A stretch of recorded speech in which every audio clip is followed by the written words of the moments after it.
देखिए, दूसरे चरण के लिए चुनाव प्रचार का शोर आज शाम को थम जाएगा। 26 अप्रैल को 13 राज्यों की 88 सीटों पर मतदान होना है, जिसमें केरल की सभी 20 लोकसभा सीटें शामिल हैं, जिन पर मतदान होगा 26 अप्रैल को। लेकिन इसके लिए चुनाव प्रचार का शोर आज शाम को थम जाएगा।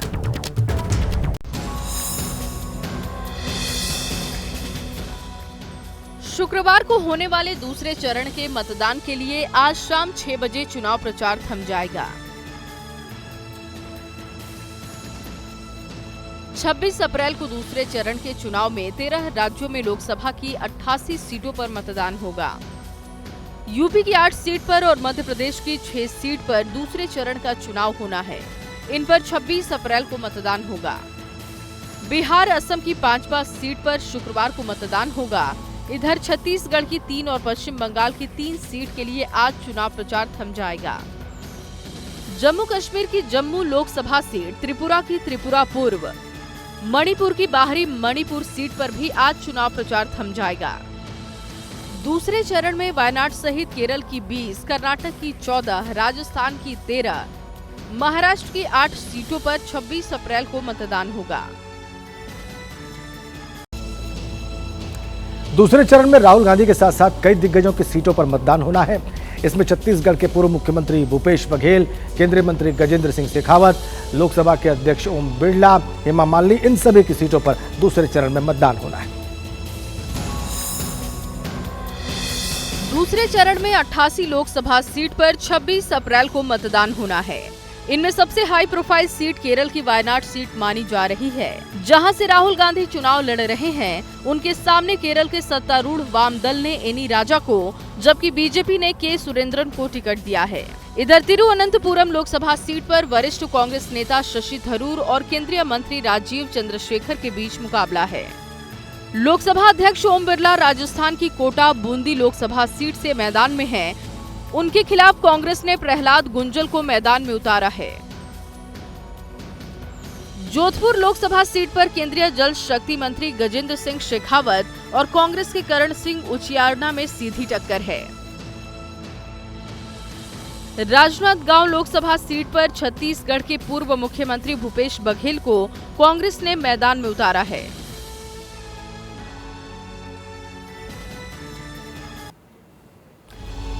तो देखिए, आज शाम को चुनाव प्रचार का शोर खत्म हो जाएगा, लेकिन प्रचार के अंतिम दिन बीजेपी ने अपने टॉप नेताओं को चुनावी मैदान में उतारा है। प्रधानमंत्री मोदी 2 राज्यों में चुनावी सभा करेंगे, अमित शाह 2 और जेपी नड्डा 3 रैलियों को संबोधित करेंगे।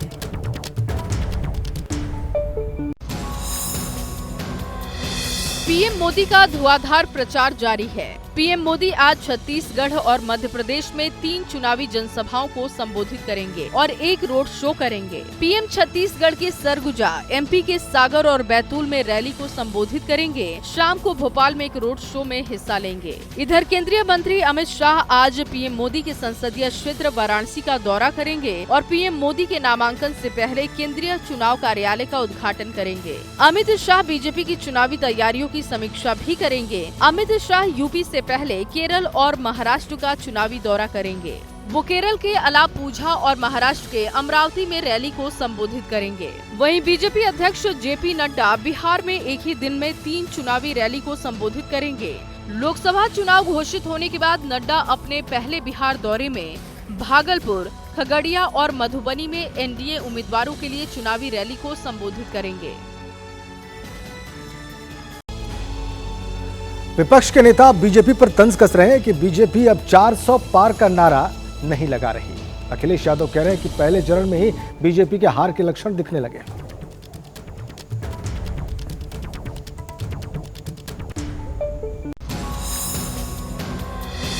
छत्तीसगढ़ के पूर्व मुख्यमंत्री और राजनांदगांव से कांग्रेस प्रत्याशी भूपेश बघेल ने दावा किया कि आज संविधान खतरे में है। इसके साथ ही उन्होंने बीजेपी पर उसके 400 पार के नारे को लेकर तंज भी कसा। अब तो बोलना भी बंद कर दिए। शुरू में कहते 400 पार, अब तो खुद ही करें 300 मिल जाए तो बड़ी बात है। अब वो चर्चा होने लगी है प्रथम चरण के चुनाव के बाद, ये तो 200 में सिमट तो नहीं जाएंगे। इधर यूपी के अलीगढ़ में एसपी प्रमुख अखिलेश यादव ने पीएम मोदी के बयान पर पलटवार करते हुए दावा किया कि पहले चरण के चुनाव से ही बीजेपी के हार के लक्षण दिखाई देने लगे हैं। ये हार का रुझान है। मैंने इसीलिए कहा कि इलेक्शन खत्म होने के बाद चुनावी परिणाम के रुझान आते हैं, लेकिन ये तो चुनाव का पहला चरण खत्म हुआ है, उसी में रुझान आने लगे हैं। चुनाव की बढ़ती रफ्तार के साथ ही विपक्ष ने बीजेपी पर हमले की धार और तेज कर दी है। देखिए, कन्नौज से सपा उम्मीदवार के बदलने की चर्चा तेज हो गई है। अखिलेश ने यहां से भतीजे तेज प्रताप यादव को चुनावी मैदान में उतारा था, प्रत्याशी घोषित किया था, लेकिन अब अटकलें तेज हैं कि अखिलेश खुद कन्नौज से चुनाव लड़ सकते हैं।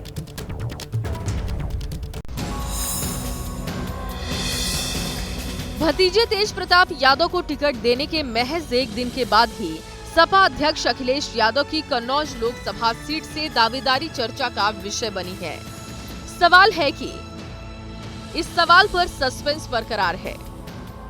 हर कोई इसका जवाब जानना चाहता है कि क्या 2024 के लोकसभा चुनाव में एसपी प्रमुख अखिलेश यादव टिकट ही बांटेंगे या खुद चुनावी ताल भी ठोकेंगे, और अगर मैदान में उतरते हैं तो क्या कन्नौज से चुनाव लड़ेंगे।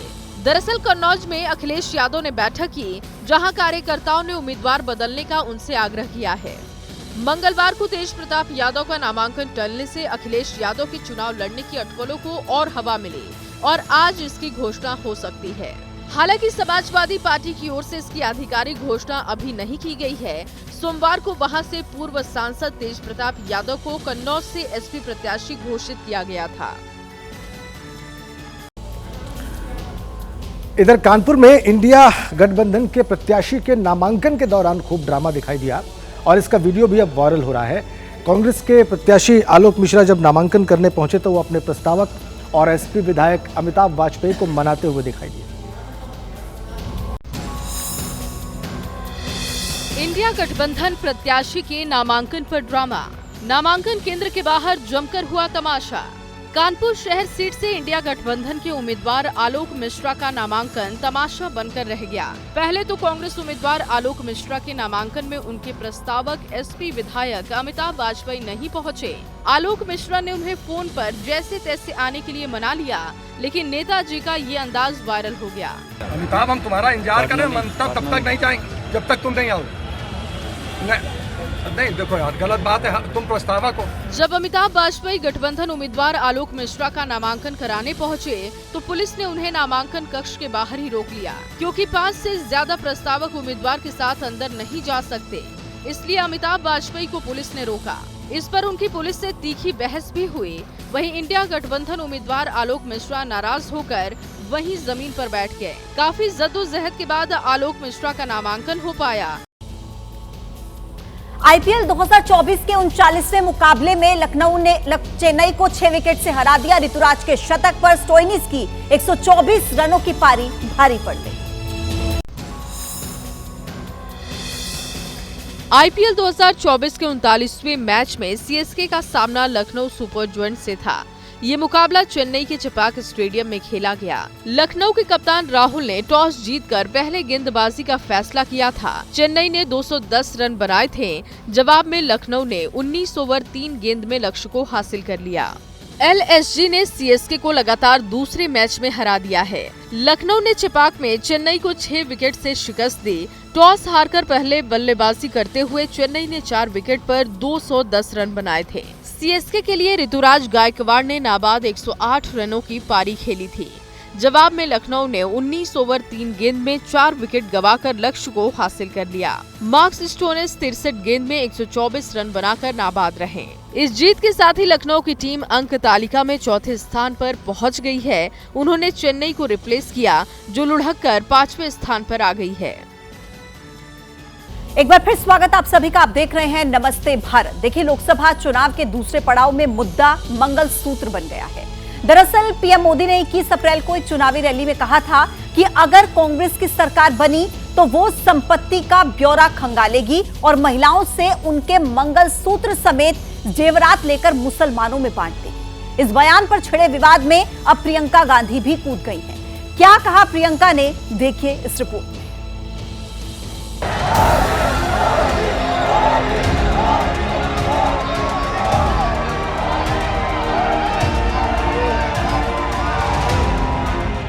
लोकसभा चुनाव के दूसरे चरण की वोटिंग में महज अब 2 दिन बचे हैं और दूसरे दौर के प्रचार का शोर आज शाम को थम जाएगा।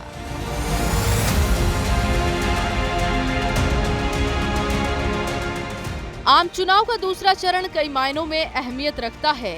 ये वही चरण है जहां से पिछले चुनाव में बाकी के चरणों में बीजेपी ने विपक्ष पर बढ़त बना रखी थी।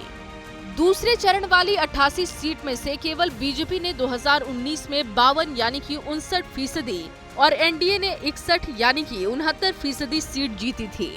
लिहाजा सवाल उठ रहा है कि पहले दौर के फीके मतदान के बाद क्या इसी वजह से दूसरे चरण से पहले देश का सियासी तापमान बढ़ गया है। 2024 के चुनाव की लड़ाई संपत्ति सर्वे से मुसलमान और मंगलसूत्र तक आ गई है। भले ही कांग्रेस चुनाव आयोग से पीएम के बयान को लेकर शिकायत कर चुकी है, लेकिन बयानबाजी अभी भी जारी है। जहां पीएम मोदी ने कांग्रेस के घोषणा पत्र का जिक्र करते हुए मंगलसूत्र और मुस्लिम आरक्षण को लेकर कांग्रेस पर निशाना साध रहे हैं, तो वहीं अब कांग्रेस महासचिव प्रियंका गांधी ने भी पलटवार किया है। 55 सालों के लिए कांग्रेस की सरकार रही है। किसी ने आपसे सोना छीना, आपके मंगलसूत्र छीने। इंदिरा गांधी ने अपना सोना, जब जंग हुई थी, अपना सोना देश को दिया। मेरी मां का मंगलसूत्र इस देश को कुर्बान हुआ है। कांग्रेस के घोषणा पत्र और तेलंगाना में राहुल गांधी के बयान को आधार बनाते हुए पीएम मोदी कांग्रेस पर ऐसा हमला बोल रहे हैं कि पूरा चुनाव प्रचार पीएम के बयान के इर्द गिर्द ही घूमने लगा है। पीएम मोदी ने 21 अप्रैल को राजस्थान के बांसवाड़ा में क्या कुछ कहा था, पहले हम आपको वो सुनवाते हैं। ये कांग्रेस का मैनिफेस्टो कह रहा है कि वो माताओं बहनों का सोने का हिसाब करेंगे, उसकी जड़ती करेंगे, जानकारी लेंगे और फिर उस संपत्ति को बांट देंगे और उनको बांटेंगे जिनको मनमोहन सिंह जी की सरकार ने कहा था कि संपत्ति पर पहला अधिकार मुसलमानों का है।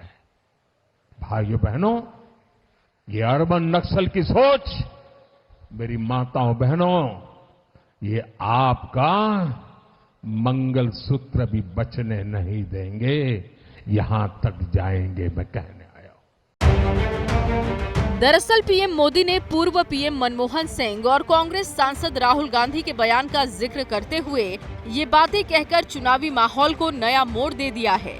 हम आपको राहुल गांधी का वो बयान सुनवाते हैं कि दरअसल उन्होंने पार्टी के घोषणा पत्र को जारी करने के एक दिन के बाद आखिर कहा क्या था।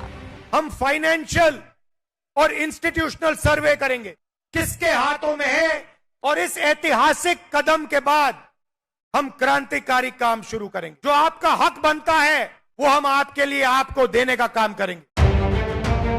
राहुल गांधी ने ये बयान 6 अप्रैल को दिया। उसके बाद पहले चरण का प्रचार जोर शोर से चला। फिर 16 अप्रैल को पहले दौर की वोटिंग हुई, लेकिन कम वोटिंग परसेंटेज के बाद लड़ाई परसेप्शन पर आ गई। विपक्ष जहां कम वोटिंग को बीजेपी के खिलाफ बताने में लगा है, तो बीजेपी इसे अपनी जीत का दावा करने में लगी है। लेकिन 21 अप्रैल को अचानक चुनावी फिजा बदल गई, जब अपनी रैलियों में विकास, विकसित भारत लक्ष्य और 10 की साफ सुथरी छवि वाली सरकार, अनुच्छेद 370 और भ्रष्टाचार पर जीरो टॉलरेंस की बात करने वाले पीएम मोदी ने अचानक ही मंगलसूत्र छीनने की बात कह दी। उसके बाद वो लगातार कांग्रेस पर इसी मुद्दे को लेकर हमलावर हैं। कांग्रेस के शहजादे का कहना है कि उनकी सरकार आई, जांच कराएंगे। हमारे देश में माताओं बहनों के पास जो सोना होता है, कितना ही कम क्यों न हो, वो स्त्री धन होता है, पवित्र माना जाता है। अब इनकी नजर कानून बदलकर हमारी माताओं बहनों की संपत्ति छीनने का भी खेल खेला जा रहा है। उनका मंगलसूत्र, उस पर उन लोगों की नजर है। पीएम के इन बयानों पर विवाद खड़ा हो गया है। मामला चुनाव आयोग तक पहुंच गया है। कांग्रेस समेत समूचा विपक्ष हमलावर है। दरअसल पहले चरण के चुनाव में धार्मिक ध्रुवीकरण का शोर सुनाई नहीं दिया था। पहले चरण के चुनाव प्रचार में हिंदू मुसलमान के मुद्दों का जोर नहीं दिखाई दिया था। लेकिन जैसे ही पहले चरण का चुनाव खत्म हुआ, अचानक हर तरफ हिंदू और मुसलमान वाला शोर गूंजने लगा है।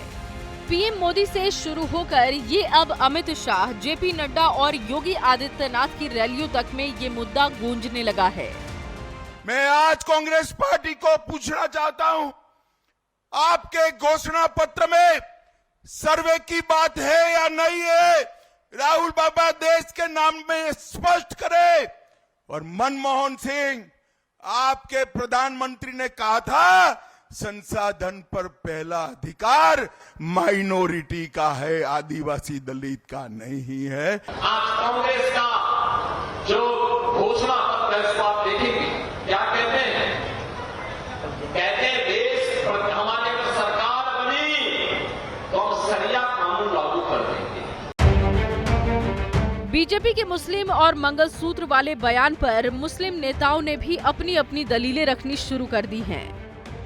बीजेपी वाले कभी मंगलसूत्र की बात करते हैं, कभी कहते हैं कि कांग्रेस सब कुछ ले जाके मुसलमानों को देगी। बीजेपी सिर्फ हिंदू मुस्लिम को लड़ाने में लगी हुई है। प्रधानमंत्री को किसी पार्टी के खिलाफ बोलने का पूरा इख्तियार है। प्रधानमंत्री को ये इख्तियार नहीं है कि वो भारत के 14% मुस्लिम माइनॉरिटी को, जिसकी आबादी 17 से 18 करोड़ के दरमियान में है, उनके बारे में अनाप शनाप आप बक दें। पीएम के बयान पर विपक्ष की तरफ से हमले किए जा रहे हैं, जवाब मांगे जा रहे हैं। ऐसे में सवाल उठ रहा है कि क्या इस चरण का मतदान तुष्टीकरण और ध्रुवीकरण के नाम पर होगा? तो रिपोर्ट आपने देखी, वार पलटवार इस वक्त चल रहा है राजनीति में, चूंकि चुनाव प्रचार चल रहा है और दूसरे चरण के मतदान के पहले प्रचार का आज आखिरी दिन है। बहरहाल लोकसभा चुनाव के दूसरे दौर की वोटिंग में महज 2 दिन बाकी हैं, जिसके लिए प्रचार का शोर आज थम जाएगा। दूसरे चरण में 26 अप्रैल को 13 राज्यों की 88 सीटों पर मतदान होना है। प्रचार के आखिरी दिन आज सभी राजनीतिक दलों ने पूरी ताकत झोंक दी है।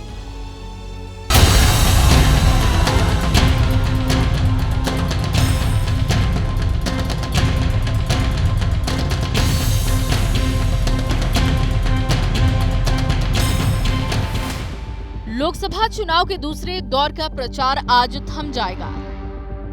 पहले दौर की वोटिंग के बाद इस दौर तक चुनावी शोर कुछ ज्यादा ही रहा है।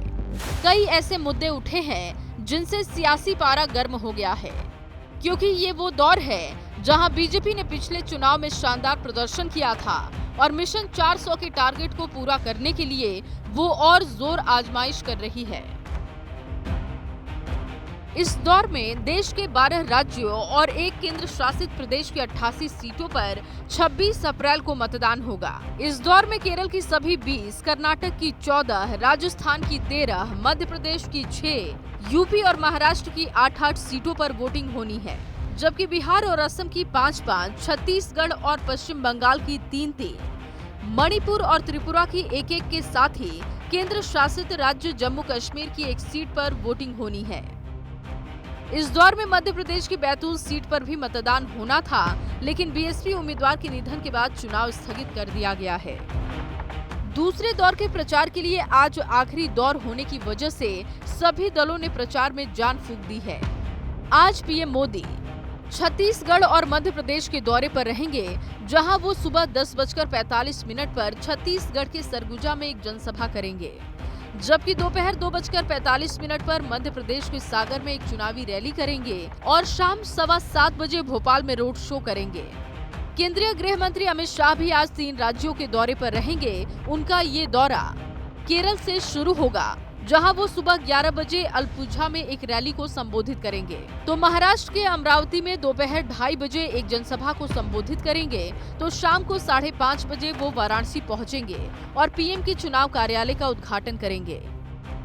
वहीं बीजेपी अध्यक्ष आज बिहार में चुनाव प्रचार करेंगे। इस चुनाव में नड्डा का बिहार में ये पहला चुनावी प्रचार अभियान होगा। आज वो दोपहर 12:30 बजे भागलपुर में एक जनसभा को संबोधित करेंगे। तो दोपहर 2 बजे खगड़िया में चुनावी रैली को संबोधित करेंगे।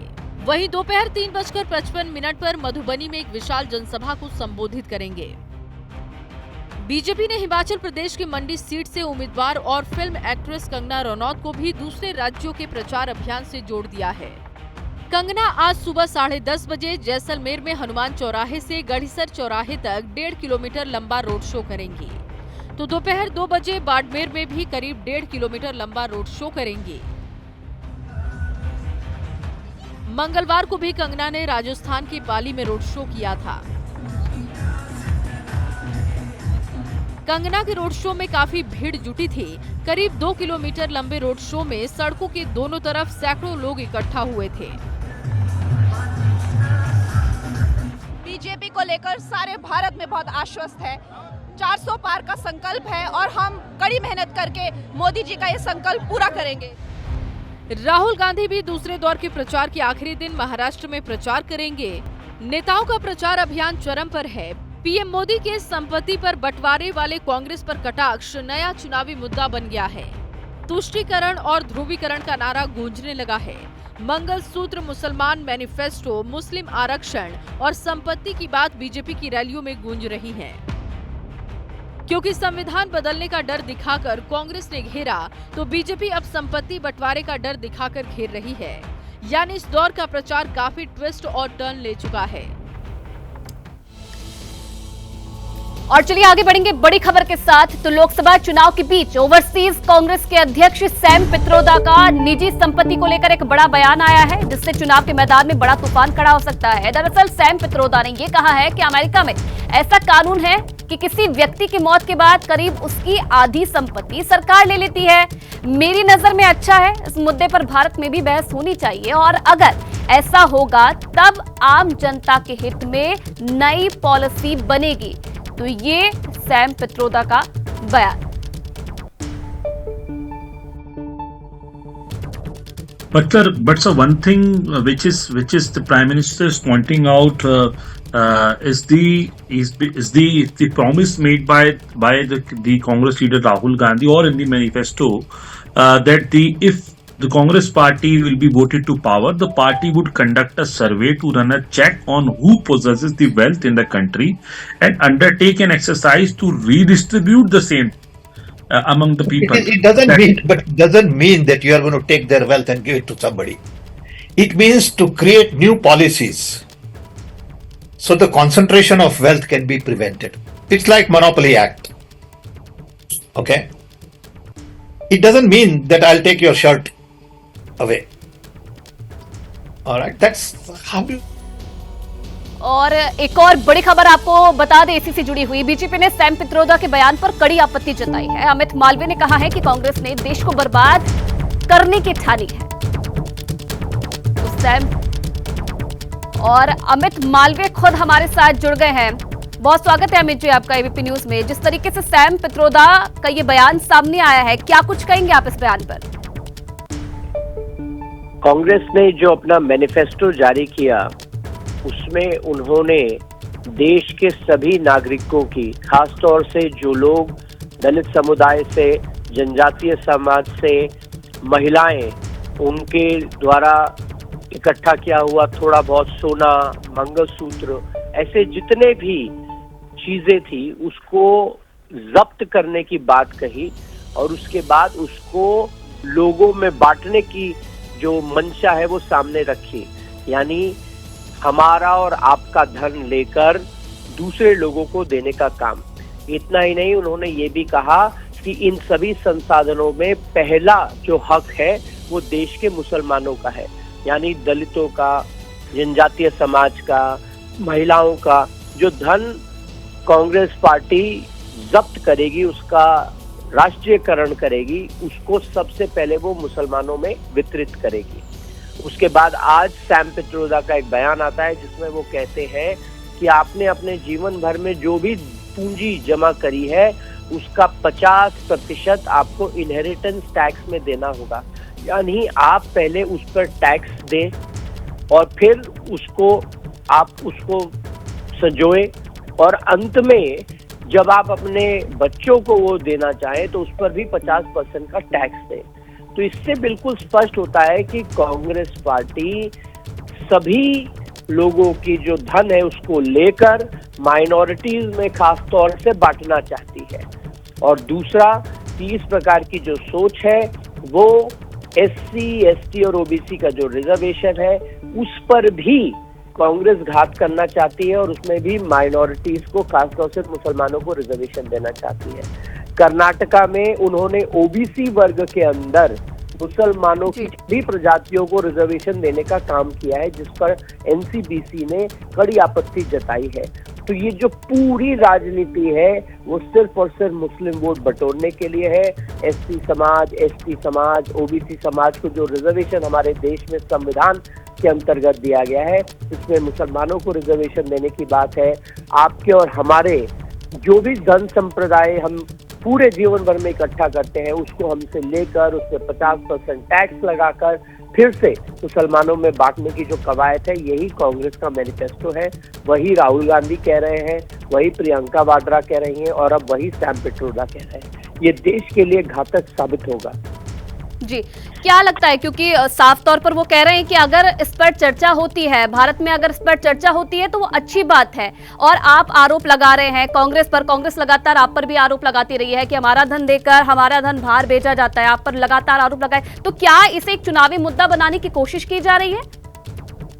ये चुनावी मुद्दा है, क्योंकि कांग्रेस ने अपने मैनिफेस्टो में इस बात का जिक्र किया है, और 10 साल जब यूपीए सत्ता में थी तो उन्होंने आंध्र प्रदेश में 4 बार एससी एसटी के रिजर्वेशन को काटकर मुसलमानों को रिजर्वेशन देने की कोशिश करी, लेकिन सुप्रीम कोर्ट के चलते ये संभव नहीं हुआ।